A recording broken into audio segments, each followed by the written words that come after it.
Eu abro nosso programa com dados de uma pesquisa feita com cerca de 8 mil professores do ensino básico aqui do Brasil. São informações da plataforma digital Nova Escola e que ilustram o cenário difícil da educação durante a pandemia. Veja só, 1/3 dos professores classificam o ensino remoto como ruim ou como péssimo. Mais de 50% dizem não ter recebido qualquer formação para atuar no ensino remoto, esse ensino à distância. Na rede particular, os professores dizem que 58% das famílias participam das atividades propostas. Mas na rede pública, veja que diferença, esse número cai para 36%. Diante de tantos desafios, fica a pergunta: como pensar a educação para esses novos tempos?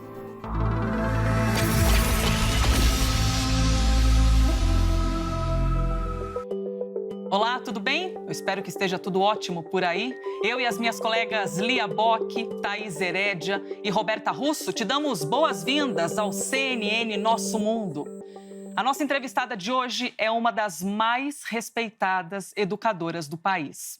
Há 2 décadas trava uma luta pela qualidade do que é oferecido nas escolas. E ela mesma quem diz, abre aspas, todos queremos desenvolvimento social e econômico, mas sem investir em pessoas, não há como ir além do histórico brasileiro de voos de galinha, fecha aspas. Com a gente hoje a presidente executiva da ONG Todos pela Educação, Priscila Cruz. Tudo bem, Priscila? Tudo ótimo, prazer estar com vocês. Prazer é nosso, hein, de estar aqui pelos próximos minutos, então, lhe fazendo muitas perguntas e poder colher um pouco desse teu conteúdo de 2 décadas na educação. Você falou sobre os voos de galinha. Isso mesmo. O que seriam os voos de galinha, Priscila? Olha, a gente tem aqui a super especialista em economia, Thaís Herédia, né? Para falar Mas hoje sobre a entrevistada é você. Mas é que o Brasil, ele de fato, ele está há muito tempo, né? Sobe, cresce, começa a ensaiar um desenvolvimento social e econômico e cai tudo de novo. Por quê? Porque a gente não investe naquilo que é o principal de qualquer país, que são as pessoas, né? São as pessoas que desenvolvem novas tecnologias, inovações, né? A gente vive a era do conhecimento. E o começo disso tudo é a educação básica, é a primeira infância, é quando a gente começa a investir nas pessoas.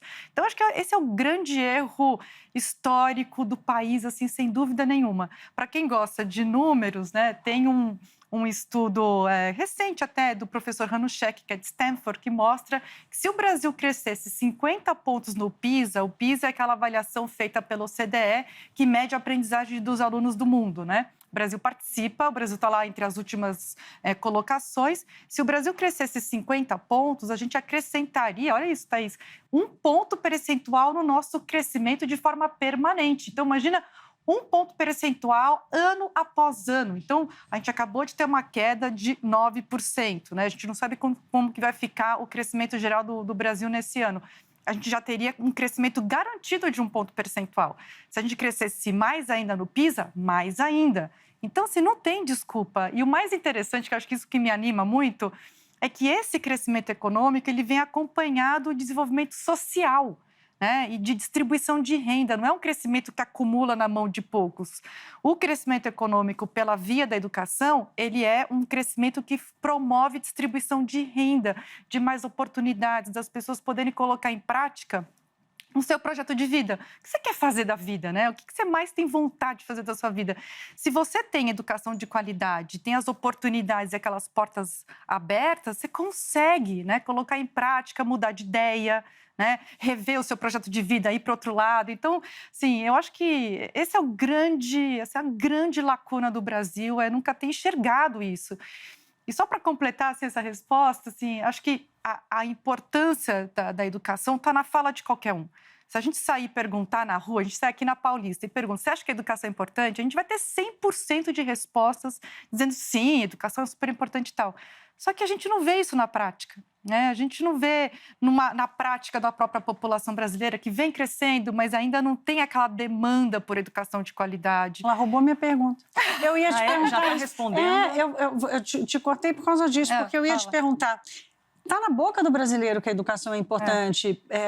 Que atitude cidadã está faltando acontecer, Priscila? Assim, que seja efetiva, né? Que seja eficaz. Não adianta a gente só fazer discurso na rede social. Isso. Qual é a atitude cidadã que nós, brasileiros, podemos fazer para que esse discurso não fique só na boca da gente? Não, perfeito. Olha, eu não tenho a resposta completa para essa tua pergunta. O dia que eu tiver, eu vou ficar muito feliz. Eu fico buscando essa resposta completa. Eu tenho alguns pedaços dessa resposta.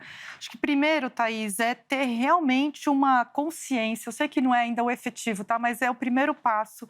É ter consciência que não adianta eu ter educação de qualidade, os meus filhos terem educação de qualidade, as crianças do meu bairro terem educação. Não adianta.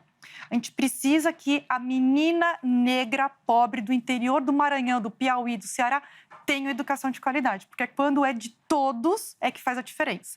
Então, acho que essa é uma consciência assim, importante. As pessoas acham que a educação é importante, mas é para mim. Então, acho que quando a gente tem uma ideia forte de que, olha, é educação para todos mesmo, não é só para alguns, isso já é um primeiro passo. Se eu tenho essa consciência, eu começo a votar diferente. Então, por exemplo, eu não vou citar nomes, a gente até depois pode citar, mas mais para frente a gente fala, eleição municipal, a gente pode falar disso. Mas a gente tem uma série de candidatos, até na última eleição presidencial, que não tinha a menor ideia de quem ia colocar como ministro ou ministra da educação. Esse é um dado importante. Quem que você vai colocar ali para liderar, na minha opinião, mas é uma opinião bem embasada, de que é o principal ministério da esplanada? Assim, qual que é o teu nome? A gente discute o ministro da Economia, o ministro da Justiça... E o ministro ou a ministra da Educação, a gente não discute, né? Quer dizer, não está passar a demandar isso. Então, inclusive, assim, vai em sabatina, vai em debate, quem vai ser teu ministro? Quem vai comandar essa pasta que é tão importante? Então, a população passa a demandar mais isso. E o terceiro ponto, que é um pouco do que a gente encontra nos países que têm uma posição melhor no PISA, que é essa avaliação internacional, que é a população que não está contente com as últimas posições, que vai para as ruas quando tem alguma medida que é prejudicial para a qualidade da educação, para a aprendizagem dos alunos. Então, você tem uma mobilização da população para demandar. E aí, obviamente, tem a participação. Eu estava até comentando aqui no intervalo antes da gente começar, eu fui voluntária, você pode participar de projetos, ajudar organizações sociais, mas sempre tendo na cabeça que é a política pública que vai resolver na dimensão que a gente precisa no país. Eu queria saber, assim, os alunos hoje, eles saem da escola semi-alfabetizados, né? Não têm um interesse pelo que é ensinado. Muitos abandonam a escola por falta de conexão com aquele espaço, com o que é dito ali, né? E daí eu me pergunto, é dinheiro que falta apenas? Ou tem outras coisas em volta que também fazem falta? Uhum. Olha, enfim, essa pergunta também é um pouco do que a gente vem fazendo no Todos para a Educação bastante. A gente trabalha nessas duas dimensões, porque, assim, imagina que a gente precisa nadar numa piscina. A piscina sem água, que são os recursos, não dá para você nadar. Você pode colocar o Michael Phelps, o grande medalhista de natação, para nadar nessa piscina, né? Um super gestor, não vai adiantar. Mas também colocar uma piscina cheia para um monte de gente que se afoga, também não adianta. Então, assim, tem que ter o equilíbrio entre gestão e financiamento. A gente entrou muito fortemente de cabeça na batalha pelo Fundeb, né, que é o fundo que redistribui os recursos da educação. Até aproveito aqui para dizer, Congresso Nacional tem que correr com a regulamentação do Fundeb, porque o jogo não está ganho. O Fundeb ele foi aprovado como medida, como emenda constitucional, e agora a gente precisa da regulamentação. 1.500 municípios dependem dessa regulamentação para receber 3 bilhões de reais no ano que vem. Se não tiver regulamentação até o final do ano, a gente perdeu o jogo. Então, eu só quero aproveitar para dar esse recado aqui, que é importante. Mas, no campo da gestão, o que eu acho que é interessante, que vem acompanhando, né, a educação pública no Brasil, é que a gente saiu de uma situação... Eu lembro que, né, vocês falaram aqui, há 20 anos eu trabalho nessa área. No começo, a gente tinha ilhas de excelência, né? Então, a gente tinha, assim, Sobral, né, que até hoje, ainda bem, a gente tinha, assim, algumas cidades, alguns municípios, quase nenhum estado na sua totalidade. Hoje a gente já pode falar em arquipélagos, em regiões inteiras que têm conseguido um avanço importante da educação brasileira com os recursos atuais, né? Assim, a gente não teve uma revolução de recursos no país. Com os recursos atuais, eles conseguiram avançar muito nos seus resultados. Então, eu destaco aqui Goiás, né, que hoje é o primeiro lugar do ensino médio no IDEB, e é difícil você crescer IDEB, que é o indicador de qualidade no ensino médio. tem Espírito Santo, né? A gente teve um ex-governador, o Paulo Artung, que fez uma excelente gestão, e essa gestão continua com aprimoramentos, inclusive. A gente tem o caso do Ceará, né? Tem um dado interessante: das 100 melhores escolas do Brasil, 81 são do Ceará. Não é de São Paulo, não é do Rio de Janeiro, não é do Rio Grande do Sul, é do Ceará. Então, você já tem no país, né? Eu não posso esquecer da rede de ensino médio de Pernambuco. Maranhão agora está começando uma mini revolução ali que está crescendo na educação. Teresina é um município, né? É a capital que tem o melhor resultado educacional do Brasil. É Teresina, gente. Então, todos eles têm basicamente a mesma verba. Tem, o investimento por aluno, ele não é tão amplo assim, não tem uma amplitude tão grande assim. E o que é interessante é isso, assim, Teresina, de novo, voltando, por exemplo, está abaixo da média do investimento por aluno das capitais brasileiras, e é o primeiro resultado. Então, dá para fazer, por isso que é importante a gente cobrar, né? Tem que cobrar resultado. Eu acho que a gente cobra pouco resultado de aprendizagem. O aluno brasileiro precisa aprender. E só para concluir aqui um pouquinho, você falou da alfabetização, a gente tem 55% das crianças de 8 e 9 anos não alfabetizadas no Brasil, né? Quem tem filho já sabe o que é isso. É um desastre, é uma bomba social, uma bomba econômica, enfim. Então, assim, ou a gente acorda para dizer o seguinte: olha, o Brasil só vai ser o país que a gente tanto quer, enquanto para isso a gente precisa investir em educação, e investimento não é só dinheiro. É energia, é cobrança, é demanda, é botar o dedo na cara e dizer: olha, eu não admito criança analfabeta em pleno século XXI, eu não admito a gente ter 3 ministros, a gente está entrou no 4º ministro. Né? Assim, então, assim, a gente tem que dizer essas coisas. Sim, agora... Vou passar isso, Roberta Russo, que está conosco hoje, por favor. Muito obrigada. Eu vou passar um pouquinho para o cenário que a gente está vivendo agora, no momento de pandemia. Você tem dito em várias entrevistas que é até difícil conseguir medir os reflexos da paralisação, da evasão escolar, que pode acontecer depois. E claro que a gente vai demorar muitos anos para conseguir se recuperar. O que é que a gente puxa da história de outros cenários, depois de guerras, depois de outras pandemias, sobre os reflexos tão grandes na área da educação, que podem ser trazidos como ideias aqui para o país? Ótimo. Acho que é legal a gente começar a falar mesmo de soluções. A gente foi buscar esses exemplos todos no mundo, porque a gente não tem um histórico recente de pandemias, como essa que a gente está vivendo da Covid-19, mas a gente teve guerras, a gente teve tsunamis, a gente teve terremotos, né? Sistemas educacionais inteiros ficaram paralisados em vários locais do mundo, a gente foi olhar para isso. Tem alguns caminhos que são muito consagrados e que não dá nem para a gente se dar ao luxo de dizer: não quero olhar para isso, eu vou construir uma resposta brasileira jabuticaba do zero. Tem que olhar para isso tudo, né?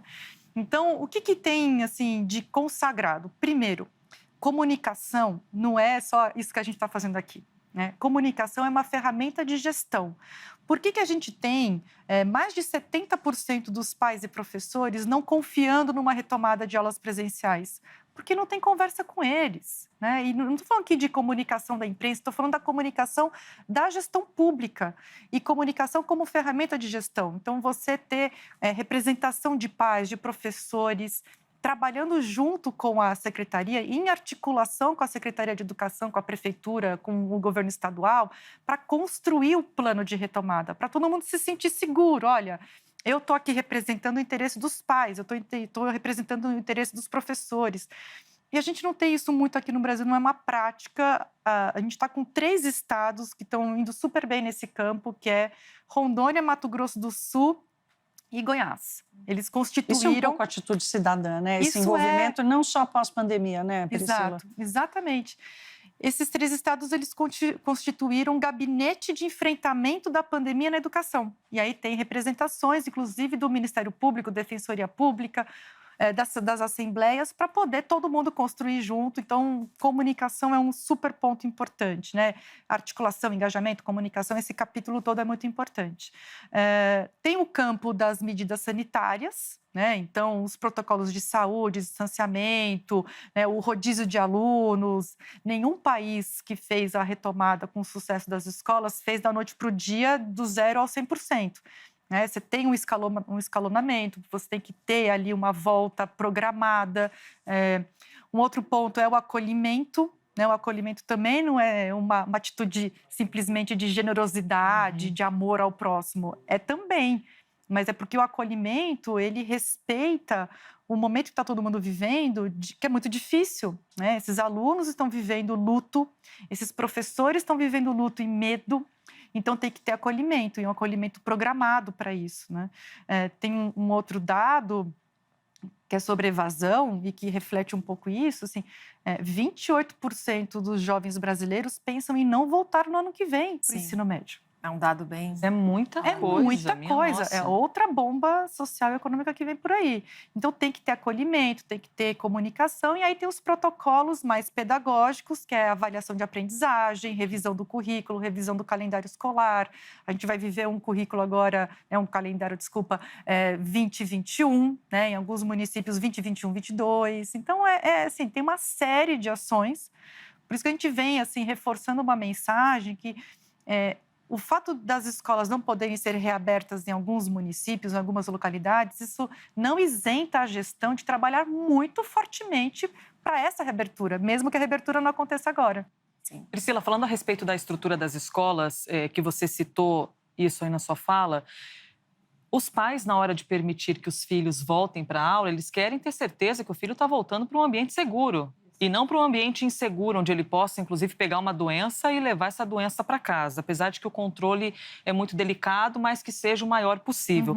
Tem um dado que me chamou muito a atenção na hora de fazer a leitura antes da sua entrevista. De acordo com uma pesquisa de junho deste ano, que foi feita pela plataforma Melhor Escola, isso aqui me chamou muito a atenção. Em todo o país, quase metade das escolas, 47%, simplesmente não tem saneamento básico. 47% não tem saneamento básico. Isso engloba distribuição de água potável, coleta e tratamento de esgoto, coleta de resíduos sólidos. E quando a escola é particular, esse número de 47% sobe para 89%.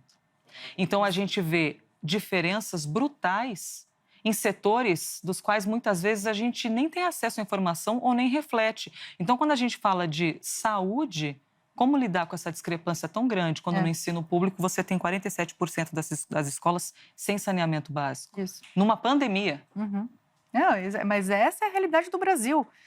Então, as escolas já vinham com essa realidade pré-pandemia. E a gente convivia com essa realidade. Por isso que eu acho que a pandemia tem um lado bom, que ela colocou uma lente de aumento, né, em todas as situações do Brasil. Remexeu tudo ali. Remexeu tudo e a gente pôde olhar. Então, assim, esse tipo de informação que antes tinha pouco espaço no debate público começa a surgir mais fortemente, porque isso acho que causa uma indignação mais forte ainda. Já deveria causar antes. Acho que agora ficou mais emergente. Assim, gente, mas como que pode crianças voltarem para a escola se não tem nem água tratada e tratamento de esgoto?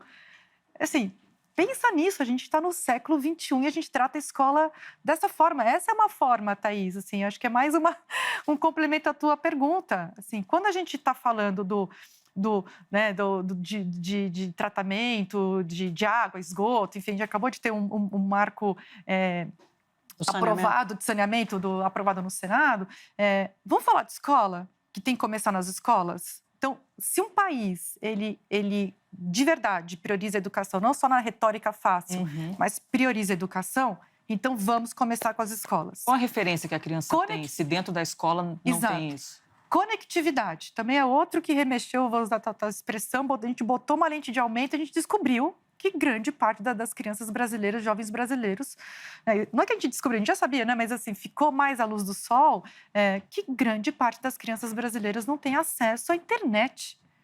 Então, vamos conectar o Brasil? Vamos começar pelas escolas, né? Qual que é o lugar que tem que ter a rede de Wi-Fi mais poderosa das cidades? As escolas. Imagina que imagem linda você ter crianças, jovens, indo para o entorno das escolas para poder se conectar. Tinha que ser realmente assim, o lugar de conectividade, de saneamento. Eu sei que pode até parecer meio piegas, mas assim, é o lugar de luz das comunidades. Ou a gente transforma a escola realmente num lugar prioritário da nossa vida em comunidade, ou vai ficar nessa retórica barata. Então, assim... bom, tá longe de ser piegas, a escola é luz, o conhecimento é luz, né? Isso. Priscila, falando agora das eleições municipais, eu estou querendo puxar alguma coisa que quem está acompanhando a gente fala, tá bom, já sei, eu vou lá falar isso com o meu vereador. O que pedir? O que cobrar? Porque não tem como descolar a questão da pandemia. Os pais estão preocupados, aqueles pais que estão envolvidos com suas crianças, e o fato de ter acontecido o confinamento, eu acredito até que esse envolvimento aumentou.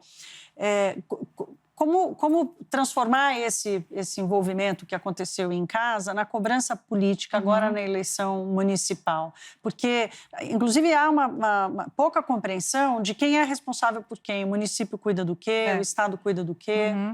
Então, vamos começar por aí. Então, municípios cuidam das primeiras etapas da educação básica. Então, um candidato que fica prometendo ensino médio ou educação profissional não sabe nada, porque o município não cuida dessas etapas. O município cuida creche, pré-escola, Fundamental 1, né, que é o antigo primário, para quem é dessa época como eu, e metade do Fundi 2, que é o antigo ginásio. Então, metade... Por isso que o Fundi 2, inclusive, gente, ninguém olha para ele, né? O antigo ginásio, assim, é um nó invisível, mas isso é um assunto para uma outra entrevista, também, um outro papo. Mas metade, porque os estados cuidam de metade da matrícula e os municípios a outra metade. Então, são as primeiras etapas da educação básica. Então, o que a gente tem que cobrar desses candidatos, tanto as prefeituras, né, para ser prefeito ou prefeita, ou vereador e vereadora? Primeiro, qual que é a sua proposta para a primeira infância? Para além de creche e pré-escola, inclusive, tá? Primeira infância é uma política que tem que articular educação, saúde, assistência, cultura e esporte. Não é só pré-escola ou creche. Ou seja, é um pacotão robusto. Pacotão, assim, como que eu vou garantir? Porque 90% das conexões cerebrais são formadas dos 0 aos 3 anos. Então, quando a gente abriu o programa falando disso, né, assim, olha, por que investir? Por que a educação tem que ser prioridade? Né? A gente fala de investir nas pessoas. 90% do desenvolvimento cognitivo de uma criança, do desenvolvimento social, físico, emocional, está nos primeiros meses de vida. Então, o investimento ali tem que ser muito forte, principalmente para as crianças mais pobres, porque elas têm um vocabulário menos rico em casa, têm menos acesso à leitura, têm uma convivência, inclusive um estresse tóxico, infelizmente, maior nessas famílias. Então, o Estado, e aqui o Estado, né, o município, o governo estadual, o governo federal também tem um papel que deveria ser importante nesse campo, tem que prover biblioteca pública, locais para brincadeiras, né, ao ar livre. Essa criança precisa interagir com outras crianças, com outros adultos, ela precisa ter acesso à cultura. Então, aquilo que a gente garante, né, para os filhos da classe média e da elite, o teatrinho, a literatura, a leitura antes de dormir, isso tem que ser provido pela gestão pública. Então, primeira infância. Segundo ponto, a alfabetização. Né? Voltando aqui para aquele meu dado horroroso, assim, que eu não me conformo de ter 55% de criança ainda não alfabetizada. Então, o que fazer para garantir a alfabetização das crianças no município? Né? E aí tem o terceiro dado, que é olhar a aprendizagem do município, como avançar a aprendizagem em todos os anos. Só aqui, fazendo aqui um reforço, sublinhando uma situação também muito ruim do país, o IDEB, né, que é o indicador de qualidade, a gente acabou de fazer esse levantamento lá no Todos pela Educação. A gente tem no país mais de 5.600 municípios. Desses municípios, 2.050 municípios tiveram queda no IDEB de 2017 para 2019. 40%. Então, você está falando... Ela é rápida. Maravilhosa. O que a gente está falando aqui? Que depois de 2 anos de gestão e financiamento, né, de investimento nesses alunos, teve queda. Então, se o candidato à reeleição ele faz parte desses 2.050 municípios, a gente tem que ficar de olho. Merece ser reeleito um prefeito ou prefeita que vai entregar o seu município pior do que a situação que ele encontrou? Acho que a gente tem que refletir sobre isso. É um questionamento bom, hein? E as obras, né, que as prefeituras fazem em épocas de eleição, às vezes costumam chamar mais atenção do que o próprio sistema de educação. Roberta Russo. E já que a gente falou tanto em desigualdades, né, que talvez seja a face mais cruel dessa pandemia, e a gente tem que olhar para isso também, como é que você enxergou o movimento das escolas particulares em várias regiões do país, mas eu vou destacar São Paulo, de tentar fazer um descolamento das escolas públicas no momento de retomada, no momento do calendário e de organizar como é que ia fazer essa retomada? É um exemplo para os alunos? Foi uma postura? Como é que você enxerga essa postura das particulares? Olha, com uma certa, assim, preocupação, tá? Quer dizer, cada um se organizar para demandar aquilo que acha certo, eu acho que é legítimo, maravilha. Agora, eu tenho preocupação em relação a isso, por quê? Porque isso desmobiliza, de novo, a classe média, a elite brasileira, que, infelizmente, tem mais voz, tem mais acesso, que consegue ter uma cobrança. Isso desmobiliza a cobrança pela reabertura das escolas, também das crianças mais pobres. Inclusive, eu participei aqui na CNN de uma manhã, no domingo, discutindo isso, e o presidente do... Comigo. Foi com você, verdade, Roberta, é isso mesmo. E o presidente do sindicato estava dizendo, foi muito, inclusive, incongruente, né? Porque ele falava assim, não, está tudo funcionando super bem, as escolas particulares estão enfrentando essa tempestade super bem. Tem estrutura, estão preparadas. Tal, mas a gente quer voltar. Ué, mas eu estou mais preocupada com as crianças das escolas públicas, porque elas estão numa situação muito mais difícil, porque elas não têm a conectividade que não é a escola particular, não é mérito da escola particular, é mérito das famílias. Elas têm conexão, elas têm uma condição muito melhor, inclusive de poder abrir mão de renda e ficar perto dos filhos. As famílias das escolas públicas, né, que têm os seus filhos nas escolas públicas, não têm a mesma condição. Então, eu vejo com uma certa preocupação por conta disso. Assim, acho que a gente não pode se desmobilizar e, de novo, a gente volta para aquela questão atual. O ideal da vida era que todo mundo, independentemente do nível socioeconômico, cobrasse pelas melhorias da educação dos mais pobres. Porque é isso que interessa a todos nós, né? De verdade. Então, mas como a gente ainda não está nesse estágio civilizatório, me preocupa esse descolamento de falar assim, olha, eu estou preocupado com o meu, aí o resto, se não tem condições, paciência. Ué, não é bem assim. A gente tem que lutar por essas crianças que estão na escola pública também. Agora eu passo a palavra para a Lia Bock, que é o seguinte, nós temos 1 minuto e meio para o intervalo. Aí, se você quiser colocar aquela ideia para deixar aquela pulguinha atrás da orelha da nossa entrevistada, e a resposta vem na sequência, pode ser? Sim. Priscila, você falou fiquei com uma coisa na cabeça, que você falou a escola tem que ensinar, tem que passar o conteúdo. E eu tenho pensado muito criticamente essa coisa conteudista das escolas, porque eu realmente não sei, eu tenho 4 filhos, uma enteada, eu realmente não sei se é só isso. Eu acho que a escola vai muito além, ela forma cidadãos, né? Ela forma a gente para o mundo. A gente pode muito quando a gente aprende coisas, mas eu não sei se essas coisas são só matemática, português, ciência, a fórmula de Bhaskara. Eu acho que tem ensinamentos de cidadania, né, muito importantes ali. E aí você falou desse jeito, não, tem que passar o conteúdo, eu fiquei com isso em mente, assim, o que é passar esse conteúdo para você? Me preocupa um pouco essa história conteudista, assim, que resume a gente a provas do vestibular, ao número do PISA, que eu acho fundamental, eu acho uma ótima forma de medir, mas será que não tem muito mais que isso que a gente também tem que buscar? Não, é muito legal essa tua pergunta, Lia, porque, de fato, assim, a função da escola, da educação e da educação pública, né, também, é preparar e garantir esse preparo do cidadão, do trabalhador e do membro de uma família. Está lá na Constituição Federal. E tem uma ideia que eu gosto muito, que é de educação integral. A educação, quando a gente fala, ela não precisaria nem ter esse qualificativo, né, assim, de ser integral. É óbvio que a educação tem que ser integral para olhar outras dimensões dessa aprendizagem, né, desse desenvolvimento. Então, a gente está falando aqui de aprender a ser aprender a conviver, aprender a respeitar, aprender a fazer. Então, tem uma série de competências, né, que a gente fala no jargão da educação, que são competências que vão muito além do conteúdo, né? O conteúdo quase que assim, ele é alguns tijolos ali importantes para a construção do cidadão.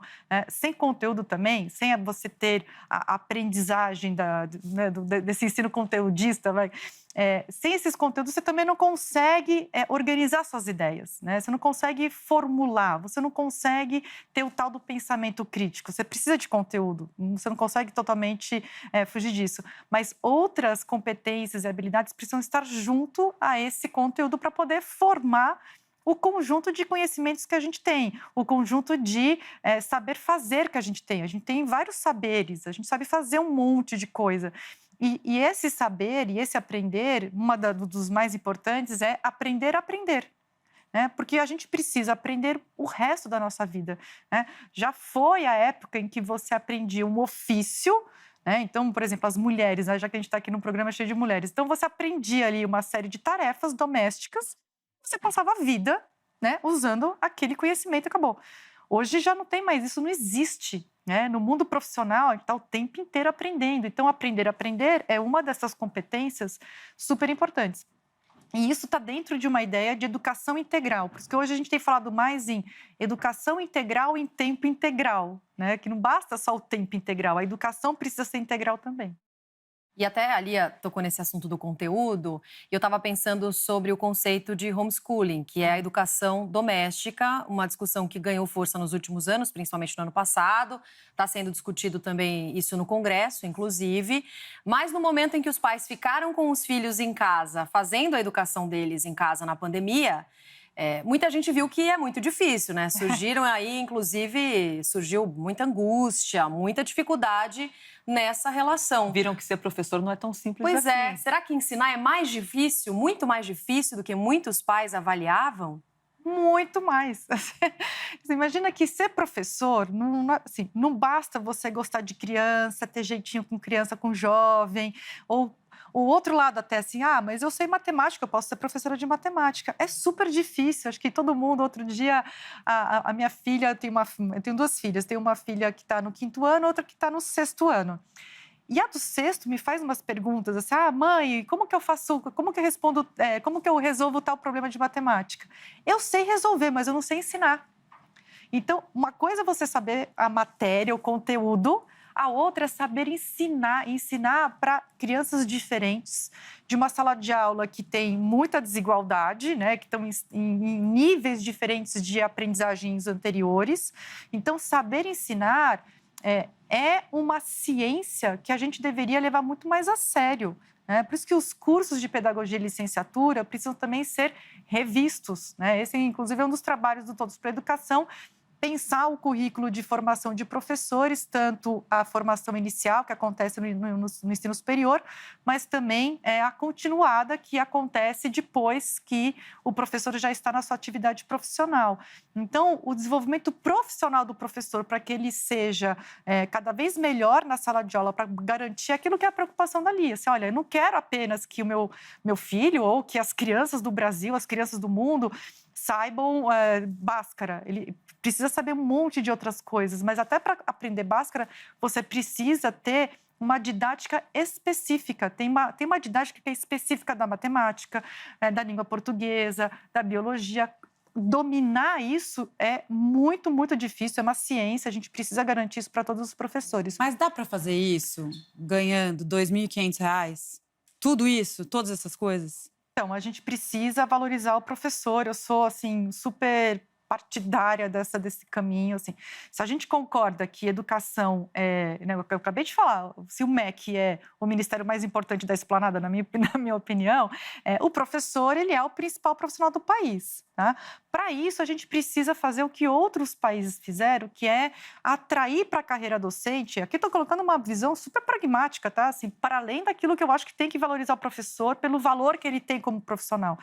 Mas dentro de uma visão bem pragmática, se a gente quer o que Coreia do Sul faz, Finlândia, Singapura, a China, né, que agora está nessa coisa toda, se a gente quer ter a educação que esses países têm, o fator mais determinante é professor. E o começo da carreira é a atratividade. Para atrair, você tem que ter uma atratividade para os 30% melhores alunos do ensino médio. É desse bolsão que a gente precisa tirar os futuros professores. Esse é o caso de sucesso do mundo. Não tem país que tem uma educação de excelência que não tem uma boa atratividade. Não existe. Também, assim, seria uma boa mágica. Atratividade, você fala, é um bom salário. De virar professor. Você queria salário, ser professor. inclusive, também. Salário sim, é o um salário deles. faz parte. Salário faz parte. A gente também participou de uma pesquisa recente que mostra, quando a gente pergunta para o professor o que ele quer, é salário, mas também é formação e valorização social. Quando a gente fala para um jovem que quer ser professor ou professora, mas você é tão inteligente, vai ser professor... Isso é uma baita desvalorização. Feliz dia do professor. Além de dar aula, você trabalha no quê? Você trabalha no quê? Você faz mais alguma coisa? É verdade. Você vende cosméticos também, assim como atividade extra? Assim, que triste. Isso, né? Isso é muito triste. Então, tem outros fatores de atratividade, mas a gente precisa mesmo elevar a atratividade da carreira docente, sem dúvida nenhuma, e salário é um dos fatores. E é um limitador no Brasil, né? Nós estamos com dificuldade disso, assim. O Fundeb mesmo... com as crianças dela. O Fundeb mesmo, ele previa um aumento, ele prevê, né, um aumento para os professores, mas o governo está querendo burlar aí, não atrelar a inflação, quer dizer, tem uma dificuldade mesmo do governo em remunerar... Aí tem uma questão mais técnica que a gente tem que olhar os dados ali, que é o seguinte... Hoje, o piso salarial dos professores ele está atrelado ao valor do Fundeb, né? E o novo Fundeb, ainda bem, ele cresceu muito, né? Para vocês terem uma ideia, o piso de investimento por aluno do Brasil vai subir de 3.700 para 5.700. Então, é um baita aumento de investimento por aluno. Esse aumento todo... Por ano, né? Por ano. Por ano, exatamente. Façam as contas. Esse aumento todo, se a gente fizer um aumento automático no salário dos professores, tem um outro efeito que a gente também tem que olhar, que é a amplitude da carreira. Aí é uma discussão um pouco mais técnica, mas a gente precisa fazer conta. Né? Se não dá para simplesmente mudar uma lei que está atrelada à outra sem olhar para essa outra aqui também. Então, a gente precisa fazer um pouco de conta, fazer as simulações, as projeções para ver o que dá para fazer, porque o que acontece é que se esse salário de entrada sobe muito e o bolo de recursos não vai mexer tanto assim, a gente tem uma amplitude de carreira que fica também muito baixa. Achata, né? Achata a carreira do funcionalismo da educação. E a gente precisa ampliar para cima também. Né? Porque é bom que o professor, quando ele entra numa rede pública, ele olha assim para cima e fala, poxa, mas eu estou entrando com tanto, legal, mas eu posso chegar a tanto. Então, assim, é importante essa amplitude também. Então, assim, eu concordo, mas precisa fazer conta e precisa fazer formas de fazer com que seja um aumento acima da inflação, mas sem achatar as carreiras. Então, tem uma questão aí que a gente precisa pensar bem mesmo. Deixa eu aproveitar e trazer o professor aqui para a nossa conversa, já que é a nossa pauta. O professor, até a Roberta trouxe esse exemplo da educação em casa, se um pai ou uma mãe já vive um desafio de ter de educar um filho ou colaborar com a educação, e o desafio é com uma ou duas crianças, você imagina uma sala de uma escola pública com 35, com 40 seres humanos diferentes, Isso. com amores e dores diferentes, vivendo adversidades dentro de casa e que vão todas amontoadas para dentro da sala de aula.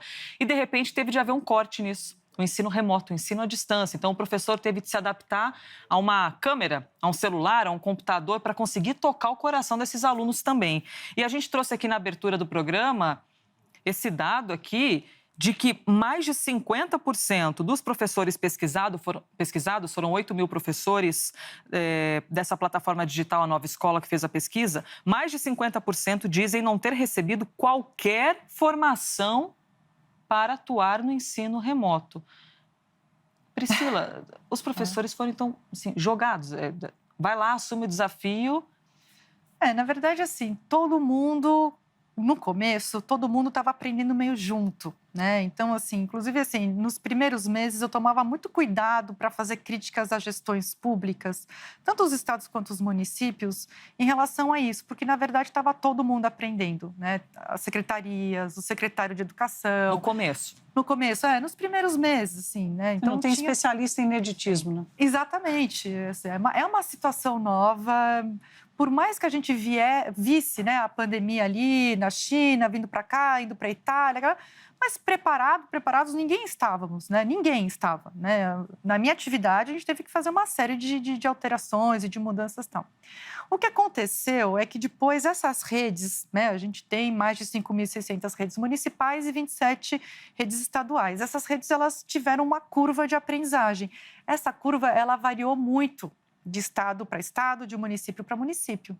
A gente tem estados que, além de ainda não terem feito nenhuma formação de professores até agora, não tiveram um provimento de educação remota, né, de ensino remoto. Né? Muito pouco, quase nada. Enquanto que a gente teve outros estados, mesmo estados grandes como São Paulo, que é um estado super complexo, né? São milhares de escolas, mais de 6.000 escolas aqui na rede estadual, teve formação, teve aula remota. Funcionou perfeitamente? Não. Mas houve uma vontade e um trabalho muito forte, muito duro. São Paulo, Maranhão, Pernambuco. Então, assim, a gente tem casos, Mato Grosso do Sul, então a gente tem casos de redes que se reinventaram, também passaram pela curva de aprendizado, também fizeram formação ao longo e foram aprendendo, né, conforme a implementação dessas novas políticas, dessas novas práticas e tudo mais. Teve redes que não. E a gente também tem uma outra desigualdade, que é entre as redes estaduais e as redes municipais. As redes estaduais, até por conta do tamanho delas e do apoio que elas têm, quer dizer, por conta da estrutura que é maior, elas se organizaram melhor para fazer essa formação, para poder ajudar o professor melhor do que as redes municipais, que a gente tem uma situação de vulnerabilidade, inclusive gerencial, nos municípios muito grande, né? Assim, tem a ver com o Estado brasileiro, que se organizou de uma forma em que municípios muito vulneráveis, muito pequenos ou sem estrutura de gestão são responsáveis por políticas importantes como a da educação básica, das primeiras etapas da educação básica. Então, a gente tem essa diversidade que acontece hoje no país, a gente não consegue, até por conta da omissão do governo federal, que eu acho que uma hora vai vir essa pergunta, mas já vou adiantar aqui, o governo federal, ele foi extremamente omisso, assim, muito omisso, imperdoável na minha visão, assim, não... Nada explica um governo federal que simplesmente e reiteradamente diz, não tem nada a ver comigo. Numa escala de importância, onde você poria, pelos olhos do governo federal, a educação? Onde é que a educação ficou nessa escala de importância no meio da pandemia? Olha, muito baixa, né? Uma importância muito baixa. É a única pasta que teve já 4 ministros, né? Uma troca muito grande. E sempre como moeda de troca, que é algo complicado e muito também assim, angustiante para quem está na área. A gente sabe a importância da educação, do governo federal para a educação básica no Brasil. Assim, um governo federal com uma boa equipe, né, um bom ministro ou ministra, uma boa equipe com vontade de fazer, consegue avançar muitas políticas em pouco tempo. Né? Eu não quero fazer aqui avaliações políticas, ideológicas de nada, mas naquele curto período do Temer na presidência, o ministro Mendonça Filho e depois o Roscielli, com a Maria Helena Guimarães Castro, com uma boa equipe, eles fizeram grandes avanços no Ministério da Educação. Aprovaram a reforma do ensino médio, que tem a ver com essa escola que não faz sentido que a Thaís levantou aqui. Enfim, uma série de outras políticas, avançou em programa de alfabetização, muita coisa aconteceu. No governo Bolsonaro, a gente teve troca de ministro, disputa pela cadeira por uma questão de qual que é a ala do governo ou quem que é a base de apoio que eu quero agradar. Então, a gente tem uma dificuldade muito grande em ter políticas de verdade no Ministério.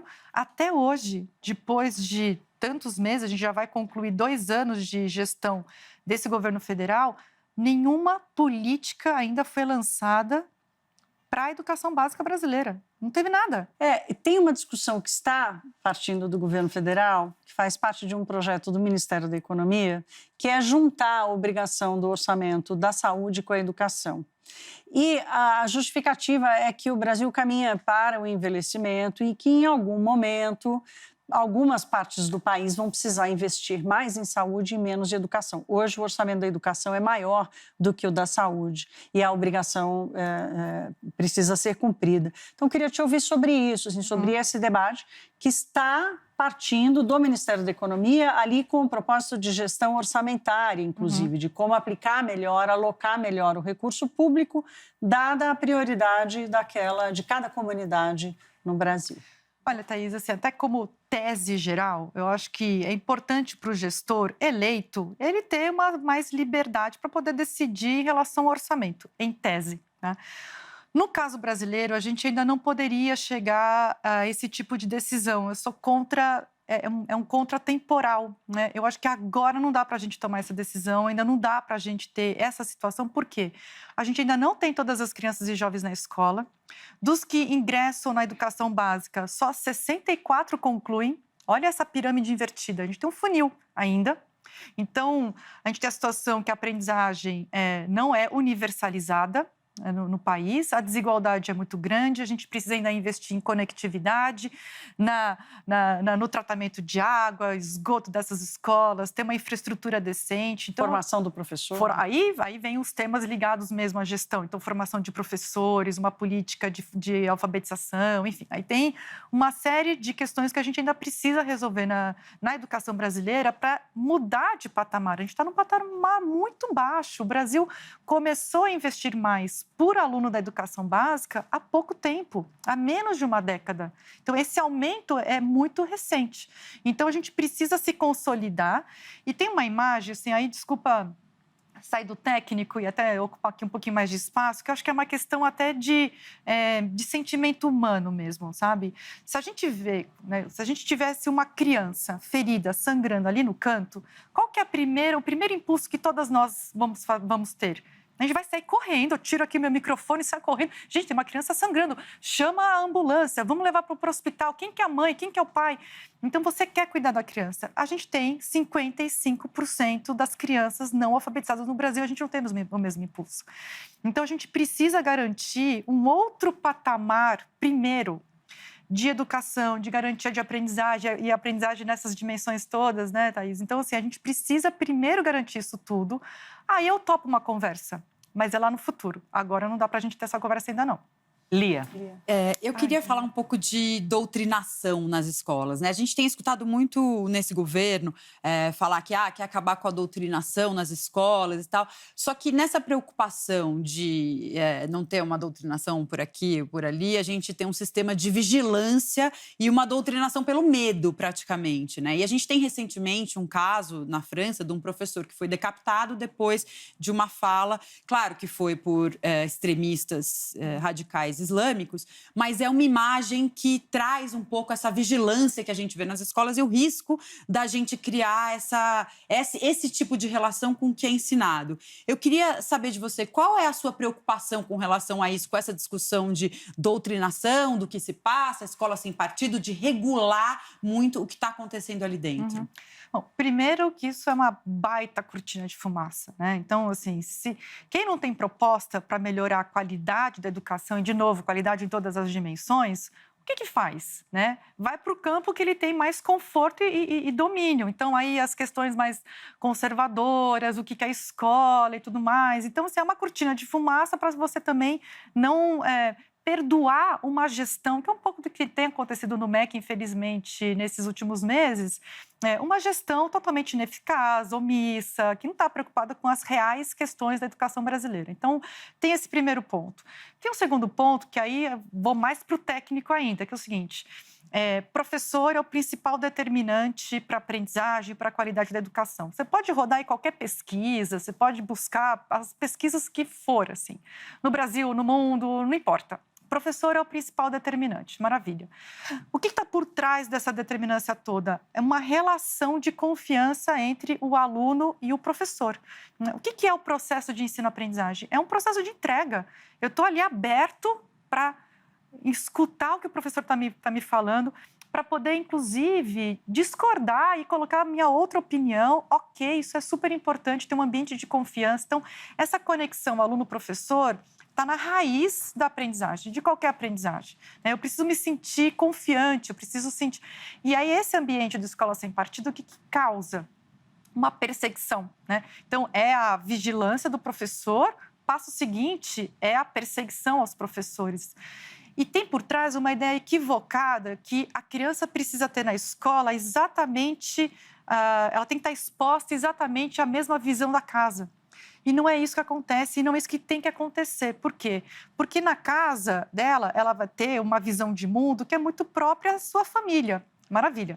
Na escola, ela vai conviver com outras crianças que têm outras religiões, que têm outras visões, com outros adultos que têm outras religiões, que têm outras visões de mundo. Muito diferente. Muito diferente. Isso é importante, porque isso cria tolerância. Como que eu vou viver num mundo em que eu não vivi a tolerância em relação ao diferente? É fácil ser tolerante com os iguais. O difícil é você ser tolerante com os diferentes. E para ser tolerante com os diferentes, eu preciso viver essa diferença, eu preciso respeitar, eu preciso estar aberta a essa diferença. E isso a gente tem nas escolas. Onde que a criança tem o contato com o diferente? É nas escolas. Então, é uma bobagem. Assim, eu peço para que ninguém entre nessa conversa, porque isso vai na contramão de uma educação que a gente tanto quer. Roberta Russo. Olha. Instantes finais. Nome e minha sobrenome. nossa. Vai, sobrou para você a última. Pensando em tudo isso que a gente conversou, o que você falaria para um jovem pobre, menos privilegiado, que precisou ajudar em casa, muitas vezes trabalhar até, está afastado da escola e pensando em não retomar esse vínculo com a educação, agora que a gente vai ter a retomada em boa parte do país? Como convencer, quem é que vai convencer esses jovens a, de fato, voltar para a escola? Olha, sim, e essa sua pergunta, ela tem um pé muito forte na realidade atual, né? 28% desses jovens pensam em não voltar para o ensino médio. Olha, não existe a menor possibilidade de ter uma vida profissional sem concluir o ensino médio no Brasil. Qualquer profissão, qualquer atividade profissional exige, no mínimo, o ensino médio completo, né? Então, tem que completar o ensino médio. Tem que completar alguma formação profissionalizante. Aqui, tanto o ensino médio, pode ser um ensino médio profissionalizante, né? Pode ser uma educação profissional ou técnica de nível médio, ou a universidade, né? Para você poder exercer uma profissão em pleno século XXI, você não ter uma profissionalização é navegar num mar super complicado, complexo, em que a demanda por conhecimento é muito maior do que era antes. Sofisticada também. Né? Então, você está falando assim, é operador de colheitadeira. Assim, precisa ter universidade. Como que esse jovem está pensando em não concluir o ensino médio? E tem uma ideia equivocada, assim, que também acho que faz parte dessa resposta, que é o seguinte: tem muito jovem, a gente captou isso também numa pesquisa lá atrás, muito jovem, ele fala o seguinte, ele pensa, né? Eu não vou voltar no ano que vem, depois eu volto. Não volta mais. Gente, volte, assim, volta, pelo amor de Deus, assim, tem que voltar no ano que vem. É difícil, o vínculo muitas vezes se desfez, as amizades ficaram mais frágeis, o vínculo com o professor, né, ficou mais fraco, com a própria escola. A gente sabe que muitas vezes é difícil, precisa trazer renda para casa, nessa situação de economia mais retraída, mas é importante ir até o final, não desistir e terminar os estudos. Assim, é um mínimo que esse jovem precisa fazer agora e depois buscar a profissionalização. Também é outra, não pode parar na conclusão do ensino médio, tem que buscar a profissionalização no nível médio ou na universidade. Muito importante. Priscila, esse sentimento de que está acabando não é o melhor de se sentir. Eu queria te perguntar sobre o que você tirou de crescimento desse momento de pandemia, com essa diversidade tremenda que a gente já passou aí dos 150 mil mortos. Eu queria repercutir dados da Sociedade Brasileira de Pediatria, que fala sobre ansiedade, depressão entre os jovens e as crianças. Mas eu vou esquecer tudo isso porque eu quero falar de amor. Para a gente poder encerrar, de onde é que vem esse amor? Que coisa doida, eu estou arrepiada de te perguntar isso. De onde é que vem esse amor que motiva você? Que momento da tua vida que te picou isso? Você tem um amor, uma força em prol dos outros, da educação das outras pessoas. Como explica isso? Olha, assim, não, de fato, assim, eu acho que quando a gente começa a ter uma atuação e enxergar as outras pessoas como parte de nós mesmos, isso muda muito profundamente, né? Nossa atuação profissional e tudo mais. Assim, na verdade, o bichinho picou quando eu comecei a ser voluntária no Jardim Varginha, uma periferia de São Paulo, muito, muito pobre, e as crianças não sabiam matemática. E eu sabia matemática, eu sempre gostei de matemática. E eu passei a ser professora dessas crianças, dava aula de reforço, porque a professora estava na escola, eu nunca fui professora.